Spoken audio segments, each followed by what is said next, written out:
বাঘের খাঁচার ভিতরে বৈশা চেয়ারম্যানে করছি, নাড়াচাড়া করলে খাবলা মারত, আর সব কিছুতে ভাগ দিত হইতো 20%। এই 20% ভাগ দিলে আর খাবার আবার দিত না। ভারত চেয়ারম্যানে মারছে এই কথা বলতে পারি নাই, আমার ভাইরা মারছে বিচার চাই এই কথাও বলতে পারি নাই। হাজার হাজার মানুষ আহত হয়েছে, প্রায় 2000-এর মতো নিহত হয়েছে। লাশ ভ্যান গাড়ি করে নিয়ে পোড়া দেওয়া হয়েছে, দিছে না?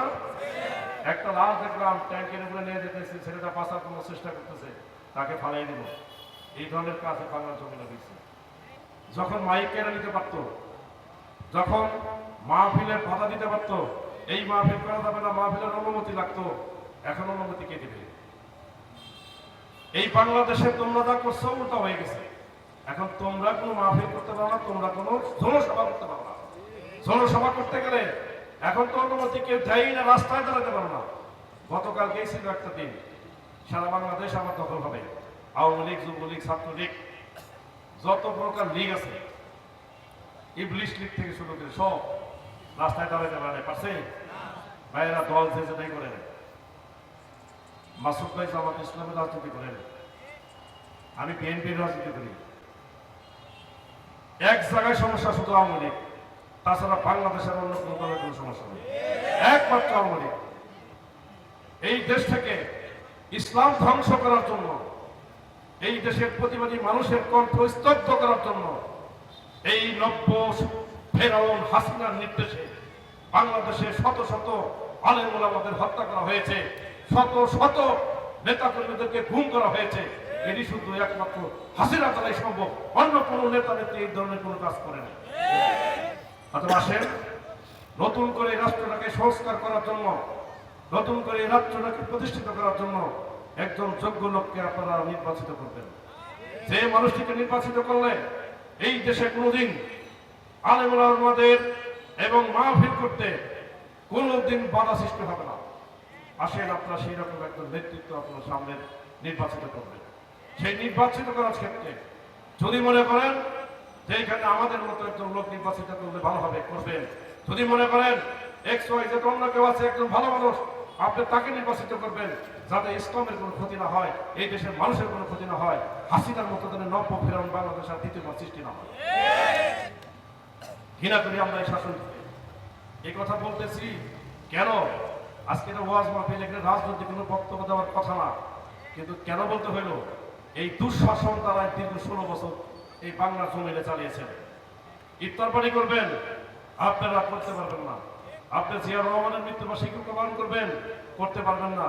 এলার হোসেন সাইদি জানাজায় যাবেন, যাইতে পারবেন না। এই দেশটা ছিল না বাবা, উনি বলতেন দেশ আমার বাবা শাসন করছে, এরা আমার দেশই আমার বাবা। এখন কোথায়?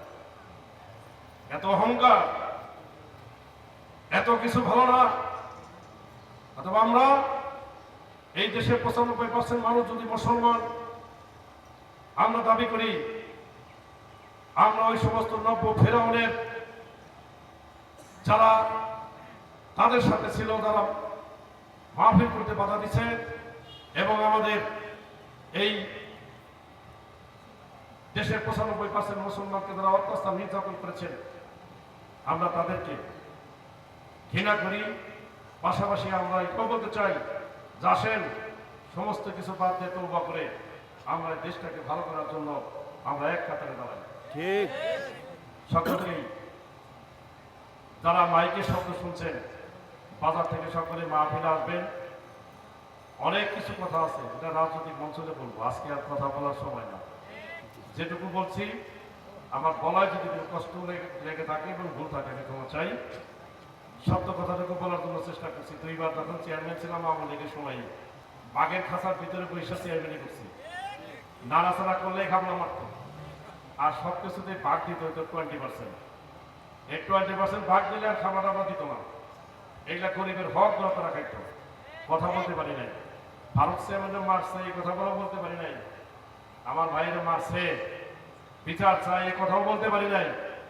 শুরু করছে এটা বলা, 5 তারিখে দেশ স্বাধীন হয়েছে। 71-এর মুক্তিযুদ্ধ দেখে নাই, কিন্তু 5 তারিখের আগে মুক্তিযুদ্ধ দেখছি আমরা নতুন করে।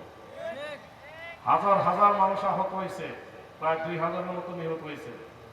লাশ ভ্যান গাড়ি করে নিয়ে পোড়া দেওয়া হয়েছে, দিছে না? একটা লাশ দেখলাম ট্যাঙ্কের উপরে নিয়ে যেতেছে, ছেলেটা বাঁচার কোনো চেষ্টা করতেছে, তাকে ফালাই দিব। এই ধরনের কাজে বাংলা জমিনে হয়েছে। অনেক ইতিহাস। আমার মাসুদ ভাই গুরুত্বপূর্ণ কথা বলবেন, আমি অনেক কথা বলে বলেছি। আমি আবারও সকলের সুস্বাস্থ্য করে দীর্ঘায়ু কামনা করে আজকে মাহফিল আল্লাহ দরবারে কবুল হোক, আমি এই আশাবাদ ব্যক্ত করে আমার কথা শেষ করছি। ধন্যবাদ সকলকে। আসসালামু আলাইকুম ওয়া রাহমাতুল্লাহ। ধন্যবাদ জনাব।